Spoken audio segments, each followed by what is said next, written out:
오늘 창세기 29장 15절에서 20절까지의 말씀으로 인도하심이라는 제목으로 잠시 은혜를 나누겠습니다. 각 가정마다 하나님의 은혜와 평강이 가득하기를 바랍니다.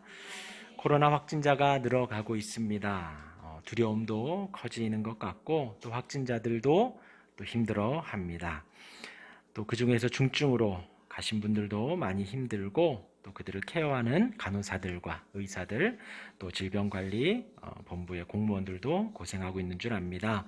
우리가 위해서 기도해야겠습니다. 오직 하나님만이 이 어려움의 해결책을 가지고 계십니다. 우리 나라도 또한 전 세계도 다 힘들어하지요.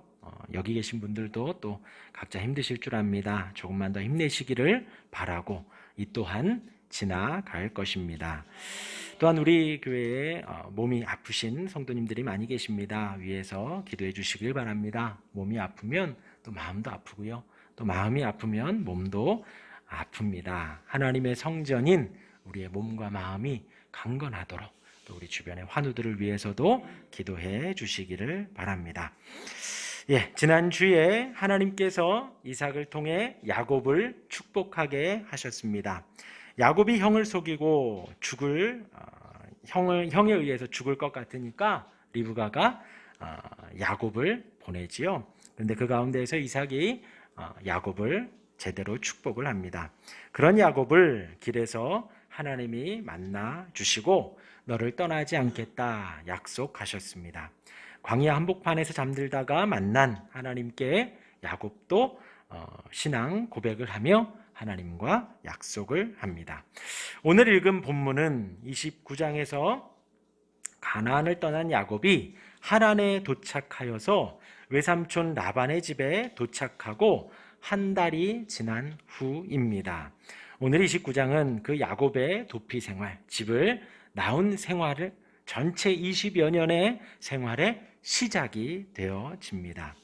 그 중에서 야곱이 레아와 라헬 또 두 여종을 통해서 11명의 아들과 딸을 얻는 시기가 그 20년 중에서 한 14년 정도가 되어집니다. 그리고 그 후반부는 라반과 품삯을 재계약을 하고 라반의 수없는 계약 변경과 방해에도 불구하고 하나님의 도우심으로 큰 재산을 얻게 되는 그런 나머지 6년의 생활이 있어집니다. 아브라함과 이삭을 거쳐서 야곱에게까지 계승된 하나님의 언약이 어떻게 성취되어져 가는지 야곱을 통해서 나오게 되어지지요.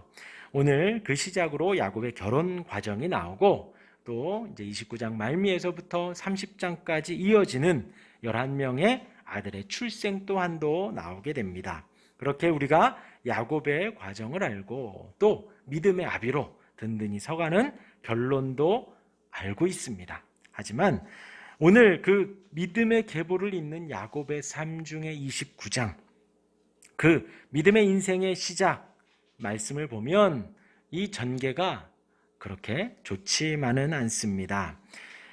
먼저는 지금 하란에 도착한 야곱의 모습을 말씀을 드렸는데 야곱의 집을 떠나서 그 삼촌 라반의 집은 한참 멉니다. 29장 1절에 보면 동방 사람의 땅이라고 나와 있는데 아라비아 혹은 메소포타미아 지역을 의미합니다.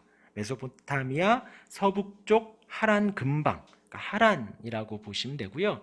여러분들 성경책에 이렇게 지도 나온 거에 보면 이제 야곱이 떠나는 그쪽은 이렇게 사해가 있고 그 밑에 이쪽에 브엘세바가 여기 있어요. 근데 여기를 거쳐서 요단강을 건너가지고 이쪽 북쪽 위로 하란에 있습니다. 그러니까 출애굽 지도에도 나오지도 않을 만큼 위쪽에 있어요. 브엘세바에서 약 720km 정도 떨어져 있습니다. 브엘세바를 출발해서 요단강을 건너 아라비아 광야 북부를 거쳐 하란 부근에 야곱이 도착을 하게 됩니다. 한 720km 정도 되니까 하루에 한 40km 정도 걷는다고 생각을 하면 한 20여일 정도 걸었다 쉬었다 하면 한 20여일 정도를 여행을 한 것입니다. 대략 부산 왕복하는 거리가 되겠죠.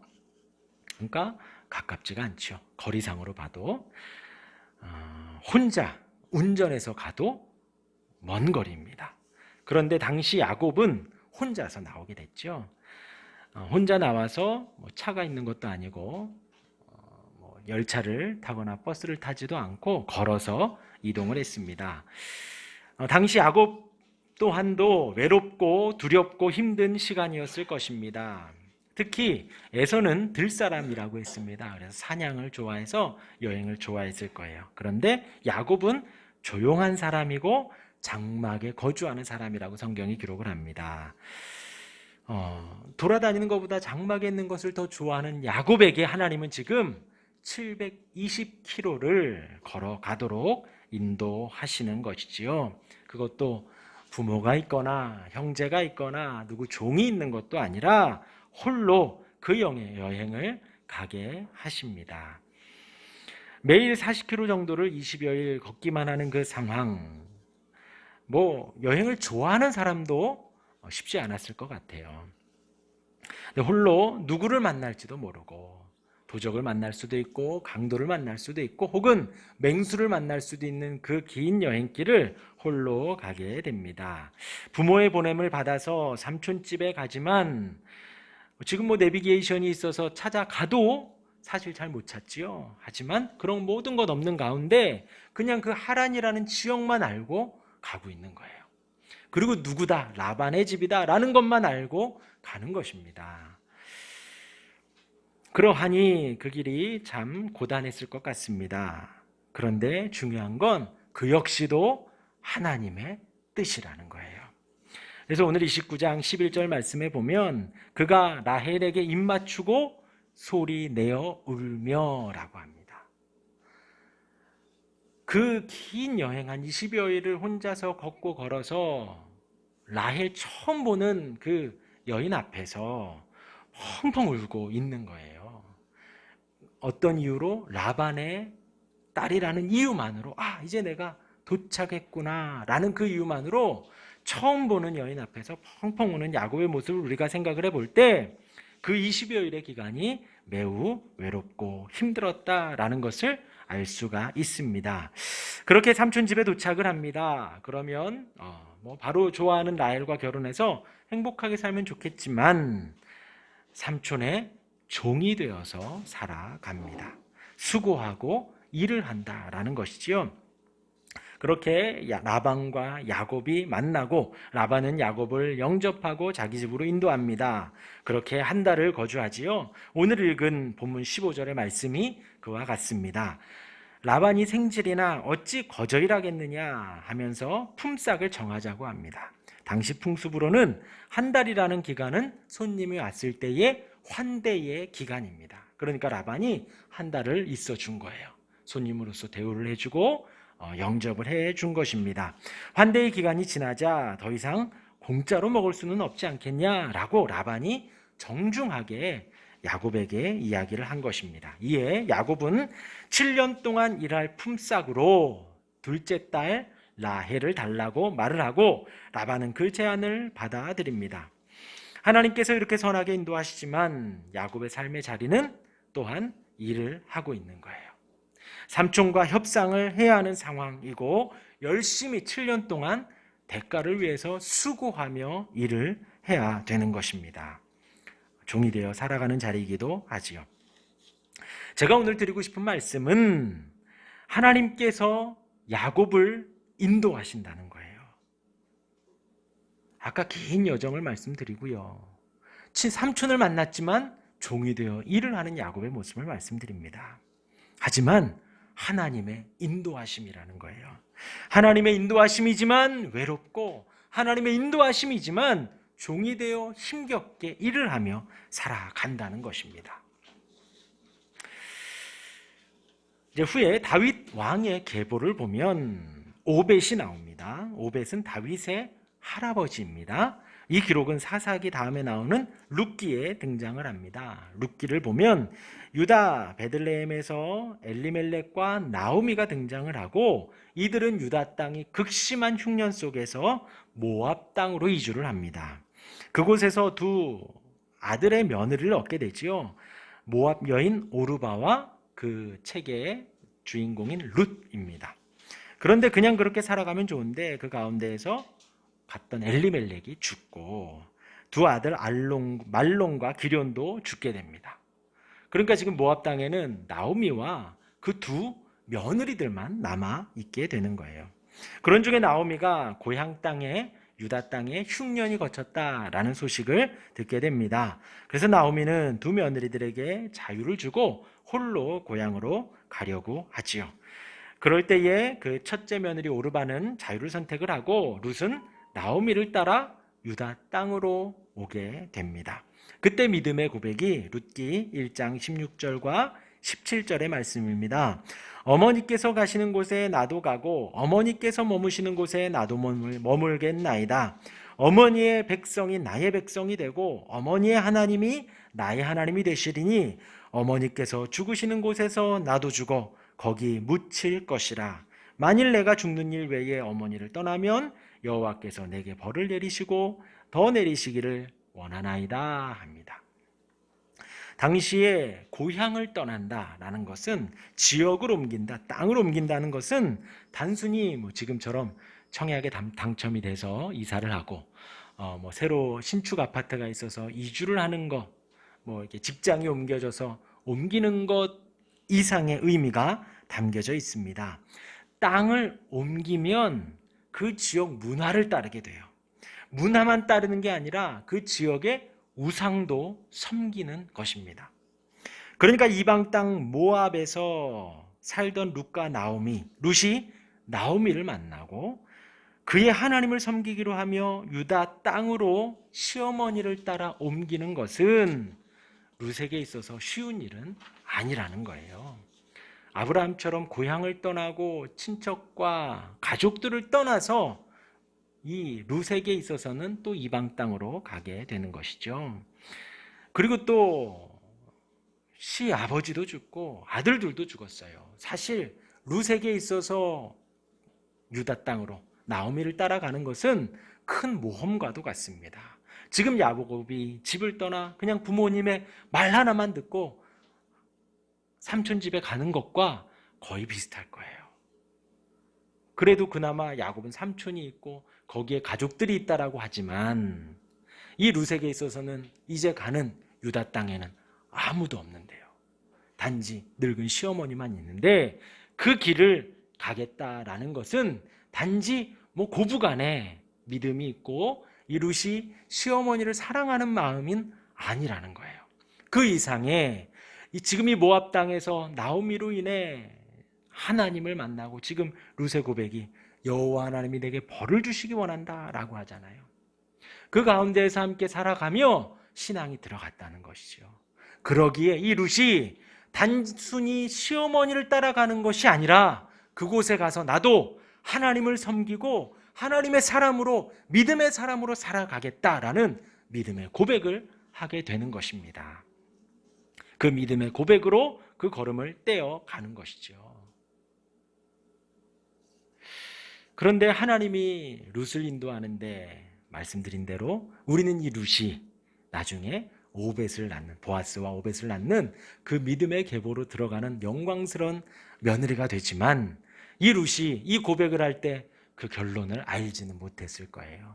다만 나오미의 하나님, 유다 땅에서 계신 유다 땅을 인도하시는 그 유다 백성들을, 이스라엘 백성들을 인도하시는 살아계신 하나님을 만나고 그 하나님을 섬기겠다라는 그 작은 믿음 하나로 나오미에게 지금 이 고백을 했을 것입니다. 그리고 하나님은 야곱을 인도하시는 것처럼 이 룻을 또한 인도하시는 것이지요. 요즘 새벽과 수요 금요 때에 마가복음 강해를 합니다. 예수님께서 예루살렘 앞에 감람산에서 가르치시지요. 예수님이 화려하고 웅장한 예루살렘 성을 향하여서 제자들에게 돌 하나도 돌 위에 남지 않고 무너진다고 예언을 하십니다. 제자들은 어리둥절할 수밖에 없습니다. 주춧돌이 매우 크고요. 그 안은 황금으로 치장되어서 화려하고 웅장하고 또 50여 년 동안 지을 만큼 큰 건물인데, 그리고 그것은 단지 예배하는 예배당 이상으로 그 유대인들의 정신적 지주이기도 하고 신앙의 근원이기도 한 그곳이 하루아침에 무너진다는 거예요. 그것도 어느 정도로 무너지냐? 돌 하나도 돌 위에 남지 않을 만큼, 가루가 될 만큼 무너진다는 것입니다. 그러니까 제자들이 자세히 묻습니다. 언제 그런 일이 있으며 어떤 징조가 있겠습니까?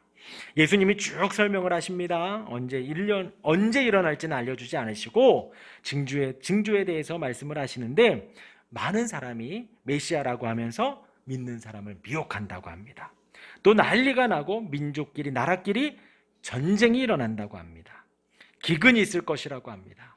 또한 예수를 믿는다고 하여서 사랑하는 형제가, 부모가, 자식이 믿는 사람을 죽는 데 내어준다고 해요. 또 하나님의 거룩한 예배당에서 거짓 복음이 선포되기도 하고 환난의 날이 시작이 되고 거짓 그리스도, 거짓 선지자들이 출몰한다고 합니다. 근데 제가 막 이렇게 설명을 드렸는데 예수님이 되게 새로운 것 말씀하신 것 같지만 이때에도 그렇고 지금도 그렇고 전혀 새롭지는 않아요. 난리는 나고 있고요. 기근도 있고요. 전쟁도 지금 있고요. 또 뭐 형제가, 부모가 자식을 배신하는 일이 뭐 뉴스에서 공교원이 나오기도 하고요. 예배당에서 거짓 복음 전하는 거 뭐 많이 있고요. 예수 믿는다고 해서 환난 당하는 사람 많이 있지요. 비록 우리 주변에는 없을 수 있지만 저 북녘 땅에도 있고 지구 반대편에도 있고 예수님을 믿는다는 이유만으로 결박당하고 환난당하고 손해를 보는 이들이 많이 있습니다. 그때나 지금이나 언제나 이런 일들은 일어나고 있었다라는 거예요. 예수님이 중간중간 그런 징조 속에서 하신 말씀은 예수 믿으면 환난이 있다는 거예요. 그러나 그 환난을 두려워하거나 걱정하지 말라는 것이 예수님이 지금 이런 말씀을 하시는 가운데 중요한 말씀이 되어집니다. 그러기에 예수님은 끝까지 견디면 구원을 받는다라고 확실하게 말씀을 해주십니다. 지금의 우리의 이 환난과 어려움이 지나면 좋아질 것이다라는 소망이 있어야 버티죠. 이거를 견뎠는데 더 나빠진다, 견뎠는데 혹 죽는다, 견뎠는데 더 힘들어진다라고 하면 사실 지금의 괴로움이 더 힘들 거예요. 그런데 우리 예수님이 당당하게 확실하게 하신 말씀은 지금의 이 환난과 어려움 끝까지 견디면, 인내하면 구원을 받는다는 거예요.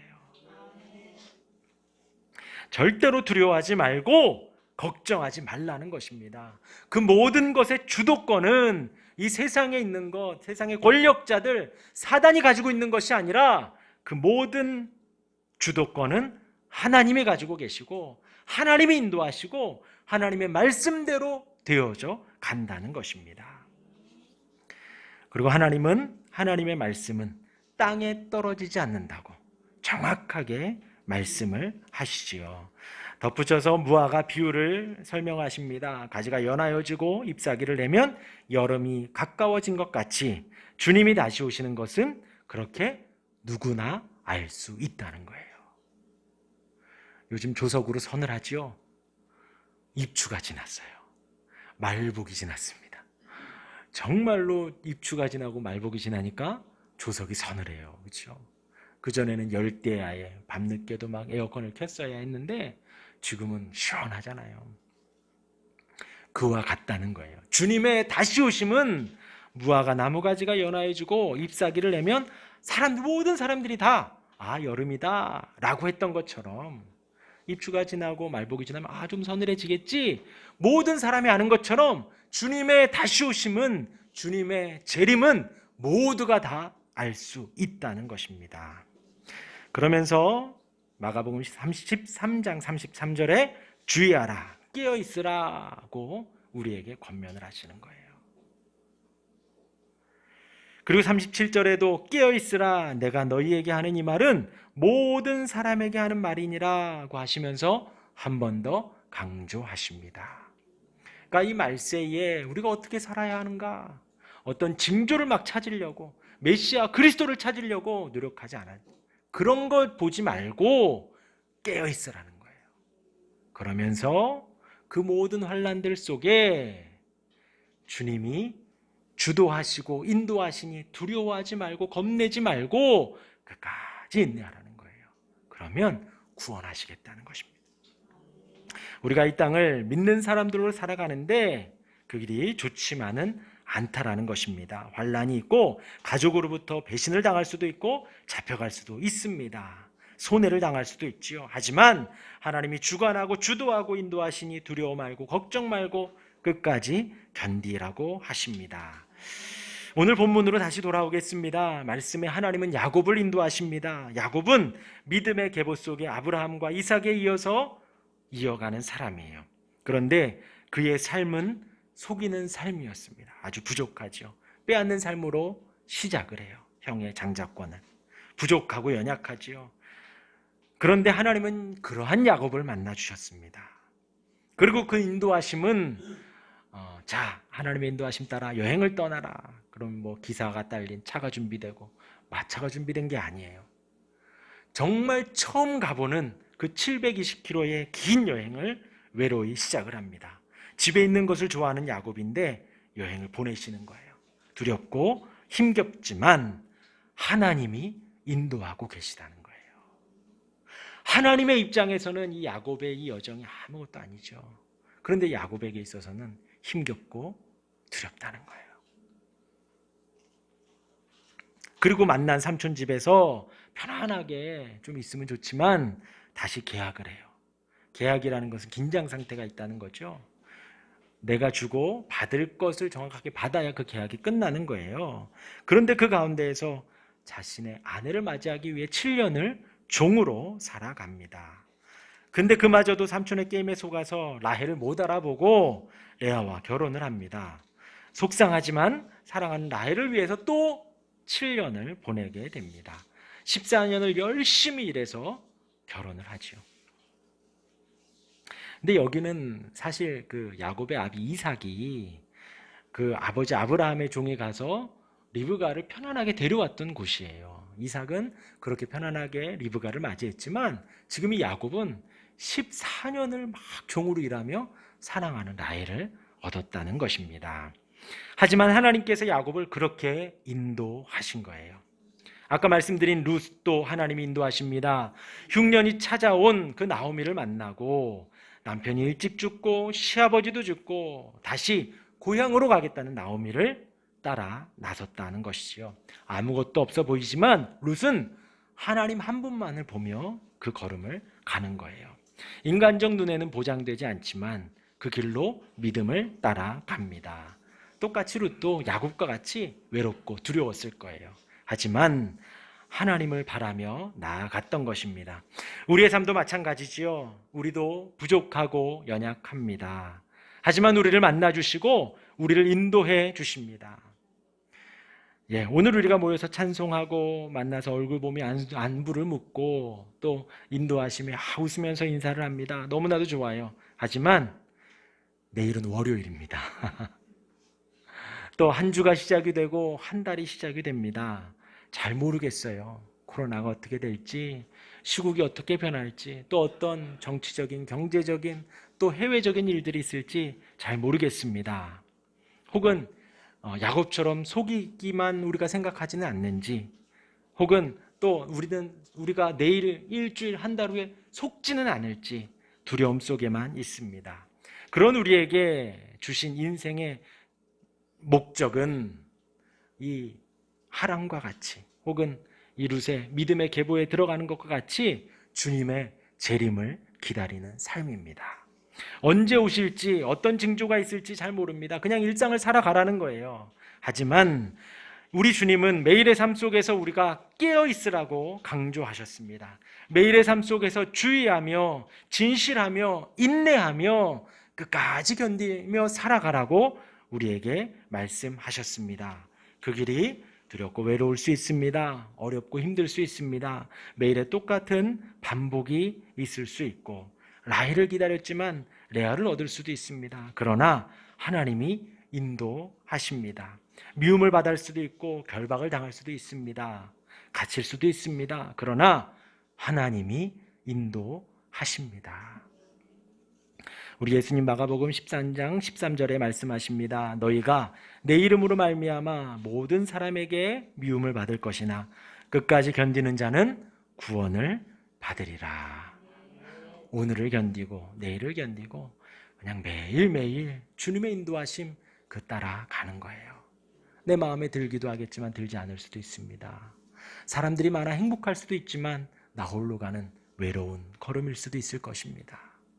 온몸이 건강하여 든든할 수도 있지만 혹은 아파서 눈물이 날 수도 있을 것입니다. 그러나 하나님이 인도하십니다. 하나님이 이끌어 주십니다. 끝까지 견디는 자는 구원을 받을 것입니다. 아멘. 기도하겠습니다.